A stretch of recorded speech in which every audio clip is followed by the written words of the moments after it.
বাবা মায়ের রক্তের গ্রুপ এক হলে বাচ্চার তাতে কি কোনো সমস্যা হয়? বাচ্চা কি প্রতিবন্ধী হতে পারে? সিম্পলি হ্যাঁ বা নাতে এই প্রশ্নের উত্তর দেওয়া খুবই কঠিন। আমি এক্সপ্লেন করছি। এখানে দুইটা বিষয় আছে। প্রথমত, স্বামী স্ত্রীর যদি জেনেটিক সিমিলারিটি থাকে, অর্থাৎ জেনেটিক ঘনিষ্ঠতা থাকে, তাহলে প্রবলেম হলেও হতে পারে। কাজিন ম্যারেজ হলো এর উৎকৃষ্ট উদাহরণ। অর্থাৎ চাচাতো, মামাতো, খালাতো, ফুপাতো এই ভাই বোনদের মধ্যে যদি বিয়ে হয় তাহলে জেনেটিক সিমিলারিটি থাকতে পারে। এর ফলে জেনেটিক রিসেসিভ ডিসঅর্ডার দেখা দিতে পারে। উদাহরণস্বরূপ বলা যায় thalassemia, cystic fibrosis, genetic malformation ইত্যাদি। সেক্ষেত্রে কাজিন ম্যারেজ এড়িয়ে যাওয়াই বেটার।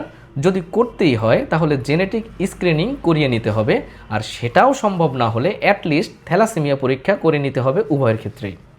এতে যদি কোনো সিমিলারিটি ধরা না পড়ে তাহলে হাজব্যান্ড ওয়াইফ একই রক্তের গ্রুপ, যদি উদাহরণ দিয়ে বলি দুজনই এ পজিটিভ অথবা দুজনই ও নেগেটিভ হলেও কোনো সমস্যা নেই।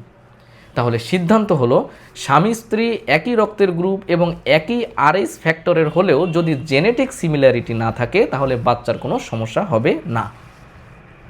এরপর আসি দ্বিতীয় বিষয়ে।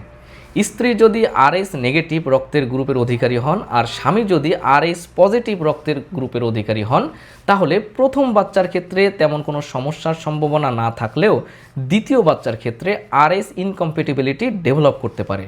সেক্ষেত্রে অপ্রত্যাশিত গর্ভপাত, গর্ভাবস্থায় শিশুর মৃত্যু অথবা সদ্য ভূমিষ্ঠ নবজাতকের রক্তশূন্যতা, সিভিয়ার জন্ডিস দেখা দিতে পারে, যেটা পরবর্তীতে শিশুতে কিছু ব্রেন ইস্যুজও তৈরি করতে পারে।